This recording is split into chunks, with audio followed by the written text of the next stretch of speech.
2020 was a hard year, and video games provided the perfect outlet for millions around the world. It was a year that had a really strong lineup of various titles. Some lucky people got to experience the next generation of gaming. Some turned to the calm islands of Animal Crossing. Some got depression, and then even more depression, but for different reasons. And some, like myself, had a little game called Doom Eternal. It has been over a year since this game's release, and its season pass has just finished. I've been waiting to talk about this game for a while and couldn't think of a better time.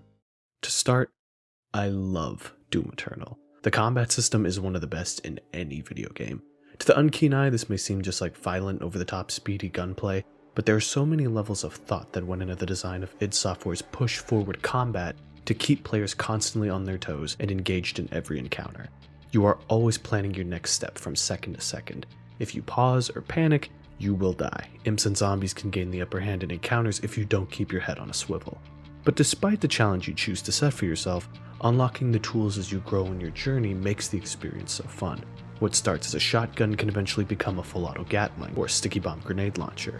The assault rifle can become a sniper to crit enemy weaknesses or a micro-missile launcher. The gun modification system in Eternal is amazing, giving you so much versatility, customization, and choice as you improve from level to level. And enemies are designed in a way where certain gun mods will expose their weaknesses, encouraging you to experiment. It also helps enemies are pinatas filled with the resources you need to keep kicking ass. If you glory kill or freeze bomb an enemy, you get health, chainsaw ammo, flame belch armor. You can also mix and match these together. Add on top of that the ability to double dash and double jump, increasing your mobility in battle or traversing the stage, and you have a combat system that is challenging as much as it is rewarding, synced beautifully with difficulties that feel perfectly balanced for every type of player. Then you get to bosses. The campaign handles them in an interesting way. Initially, Doom Hunters, Marauders, and Tyrants will start as bosses at the end of certain stages, but by the end of the campaign will be combined together in encounters to keep you on your toes. The process of learning their systems to eventually be able to kick their teeth in is incredibly satisfying, and the main bosses of the game kick so much ass, the final boss especially being one of my favorites in a while. It took me about 13 hours to beat Doom Eternal playing on Ultra Violence. Levels have that sweet spot pace where it's just the right amount of time per level. I then spent around another 12 for completing all the campaign achievements and finding all the secrets. It did a great job with how they implement story into Eternal. If you care about it, they have several codexes spread throughout you can find to learn about all the details. But if you don't care at all and only play for high-octane demon slaying, it's completely optional and you can make your experiences full throttle as you like. There's also a surprising amount of platforming in Doom Eternal, challenges you'll need to overcome to get to the next arena to slay demons. And somehow this doesn't feel tacked on and flows beautifully into the mechanics at play. The game also encourages exploration throughout levels as you can get upgrades and collectibles. You could find a 1-up, or a codex that gives you lore, crystals that buff your slayer, runes that can further buff your slayer, keys to gates where you can fight tough rooms of demons and get rewarded with a new weapon if you complete them all, or completely fun stuff like toys, cheat codes for infinite ammo, or having enemies explode into confetti so you can do that kick-ass infinite BFG run you've always wanted to do. Or music from previous Doom and id Software games. Upgrades and collectibles matter in Eternal, and you are constantly rewarded as you build up your Slayer and replay levels to get more rewards. The sound design in this game, it's sublime. It's real good. The recharge sounds for your equipment are all clear and distinct. Each demon has a unique sound so you have audio awareness on how to engage each encounter on your terms, and of course the phenomenal soundtracks made by Mick Gordon for the campaign and Andrew Hulshult and David Levy for the Ancient Gods are masterfully composed. They pay beautiful homage to what's come before, but are still able to add their own unique flair and power you expect. These three know how to make music that makes you go, oh yeah, I'm playing a Doom game.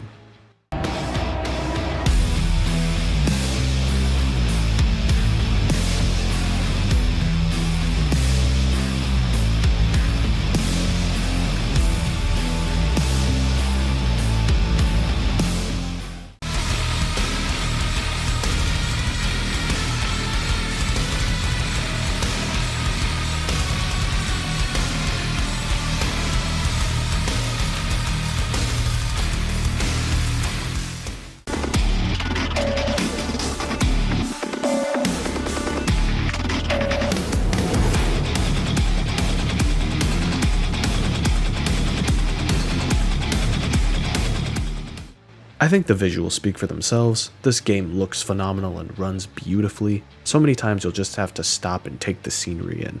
Whether it be ancient castles, moons on Mars, or your next circle of hell, every locale Doom Eternal presents is breathtaking. If I have any nitpicky things to critique this game over, I wasn't a big fan of fog or sludge in levels. Sludge feels counterintuitive to the game's fast-paced design and is rarely placed in creative ways outside of the art complex, and fog feels like a lazy way to give challenge when cool arenas could have been made, and it also robs the player of seeing how sexy this game looks. And secondly, this game's tutorials could have been done a lot better. Whenever you encounter a new enemy or boss, everything stops and the game will straight up tell you what the enemy's weaknesses are and how to beat it. So much effort was clearly put into these enemies and bosses, so why would you rob the player of the discovery process? If they get their ass kicked 3 times, then give them a hint. There's also weird notification placement all over. When you start a new save slot, there's a message that says, "Welcome to Doom Eternal." Ah yes, the floor is made out of Florid software, thank you. I was unaware of this from the title screen and the main menu. I understand that id wants to be helpful, and I appreciate it, but sometimes these pop-ups come off as mad condescending. I think they can cool it with some of these in the future. But those are my only 2 complaints, and I know they're mad nitpicky. Damn near everything else about Eternal's campaign I either liked or loved. This is a true, unapologetic video game, and id knows exactly how to make it. From the arcadey look of the UI and the power-ups, the brutality and the glory kills, to the fact that the training room is deadass called the Ripatorium and has BFG Division on loop. Master levels, hard as hell versions of previous levels for the masochists in the community. Free loot events that mock modern battle pass systems where you can unlock skins just for playing the game at no extra cost. And the Easter eggs throughout the game that don't just pay homage to Doom's history, but to decades of id Software's legacy. You want to talk about a video game that knows exactly what it wants to be, it is Doom freaking Eternal. There are times where you can play other video games and it feels like it's trying to be something else. It wants to be a movie, a show, or some kind of high art. Eternal doesn't waste time trying to be something it shouldn't. It just presents one question. Do you want to f*** up demons and have a good time? If your answer is any degree of yes, you will have a blast with this game. And Eternal is able to nail its core identity because of the fantastic leadership. Whenever I see Hugo Martin or Marty Stratton in an interview, I never get the sleazy vibe I get with Todd Howard or now CD Projekt Red. These aren't corporate overlords descending from their ivory towers to talk to the plebeian gamers. They're just 2 guys who clearly adore their job and are dedicated to doing Doom justice. And because id has the right directors in charge for the vision, it shows in the hard work id Software's whole team puts into every level of this game. Shows why Mick Gordon, Andrew Hulshult, and David Levy put so much energy and vibrato in their scores. I wish every game got developers that cared as much about their franchise as id clearly cares about Doom. It's why the community is as strong as it is. Eternal builds off of what Doom 2016 did right and continues this franchise's resurgence with equal amounts of style and substance. Moreover, Eternal triples down on the things that Doom fans loved about its predecessor. Doom was never a game that was made for everyone, but id knows that, so they prioritize the right qualities that led to them making the best possible game for the fans who love Doom, and Eternal is a damn near perfect manifestation of that passion. I don't have a lot to say on Battlemode. I played a few times with friends in the first few weeks of the game and had fun, but after farming for achievements I haven't played it since. I definitely respect id for trying something new with their multiplayer though. This 2v1 Slayer vs Demons is a fun concept, but I honestly was one of the few people who liked the Halo meets Quake multiplayer of 2016 and wish that got a chance to be refined into something more. I know I'm in the minority with that opinion though. If you have Doom Eternal, try out Battlemode.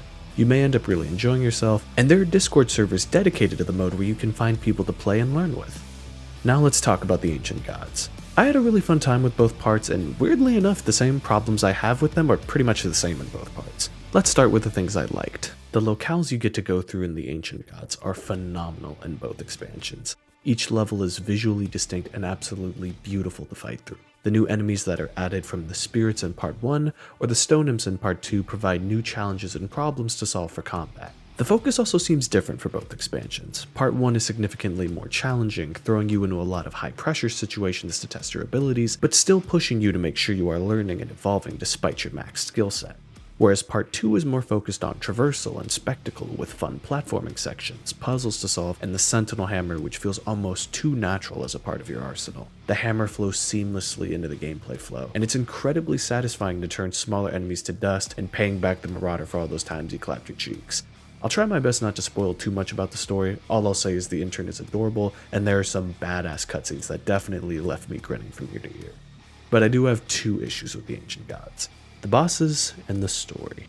Both bosses that end each expansion are complete garbage, and somehow for completely different reasons, which is crazy. The fight that ends Part 1 just isn't satisfying. The fight goes on for too long, and you have to go against not one, but two phases where you have to fight dual spirit demons, the last one having some crazy pressure from lasers and bloodmakers. Besides the one glory punch moment, there's no real satisfaction I get from this fight. I don't feel like this fight is impossible, but the challenge feels cheap, and considering the rest of Part 1 was able to raise the difficulty bar without ever feeling that way, it's more upsetting when the final encounter seems to forget about all the good boss design that was present in the campaign, and instead shows this pathetic, half-assed, cheap battle which is easily my least favorite boss fight in any Doom game. A boss fight should be a reward for reaching the end of a stage. A fun encounter you want to replay again and again, but even recording this with infinite ammo couldn't make this fight fun for me. I just despise everything about its structure and hope a boss like this isn't brought back again. That being said though, the final boss in Part 2 feels like they inverted the problems from Part 1. This is the easiest boss fight in Doom Eternal, and for all the wrong reasons. I like the hammer integration, but that's it. Half of this fight you aren't even shooting, you're just playing Dance Dance Revolution footsies with this crimson hooker waiting for him to flash green, then hammer bash into chain gun, multiple times over 5 phases, the only real change being a few mirage demons that can be one-shot with the hammer in later phases. Like, what happened with these boss fights? Did the boss design team from the campaign get fired? These bosses aren't even close to the quality we got before. And especially when you find out how these bosses connect to the story makes these final fights even more disappointing. In the Ancient Gods, there's some cool plot twists and a ton of key info you learn from codexes which will change a lot of the ways you look at the lore. But fundamentally, I really feel like the story they choose to tell should have been saved for the next Doom game, instead of divided and truncated into a 2-part season pass. The threat that is introduced was mentioned in Eternal's campaign codexes, but felt like something bigger on the horizon, not immediately the next confrontation. And what we get of this character is honestly disappointing compared to other villains we faced previously. The Battle of Amora, as cool as it looks, never feels as grandiose as it should because you feel like you're a part of the background instead of the war itself. I wish we got to fight inside this big mech kicking ass instead of watching it, or the final boss having a phase where he hops out of his armor and is an absolute hyper crackhead bouncing and blasting away at you. Narratively, the Ancient Gods don't level the threat up, and it just feels like routine as usual and more of the same. The ending also left me really confused on where they intend to go next. It's a cliffhanger that doesn't feel conclusive, despite 2016's ending feeling that way with its finale. Overall, it feels that there was so much more they wanted to do with the Ancient Gods, but were forced to cut corners in certain departments due to deadlines and the pandemic. These expansions are not bad. At the end of the day, they are more Doom Eternal. It just doesn't have the overall consistency the way the main campaign does. But I still had a ton of fun. I liked the difficulty and challenge in Part 1 as much as the puzzles and powerhouse feeling of Part 2. There are innovations made in both that clearly show that id Software is far from done perfecting their version of Doom. And at the end of the day, I'd much rather id has shortcomings and experimentation with the expansions rather than the main campaign. I feel like there's a lot of lessons id will learn from the Ancient Gods. Better handling and ideas of what works and what doesn't for both them and the community. And lessons that will hopefully lead to them making an even better Doom game in the near future. So tallying everything up, my whole experience, I am giving Doom Eternal and its first year of content an A rank.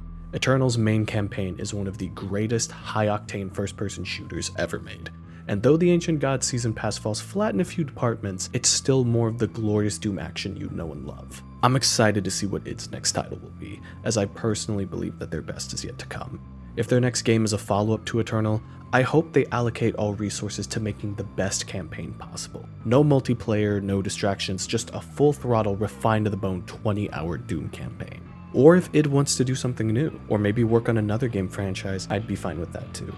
Whatever id Software does next, I and many others eagerly await. Thank you for watching, stay safe, and have a blessed day.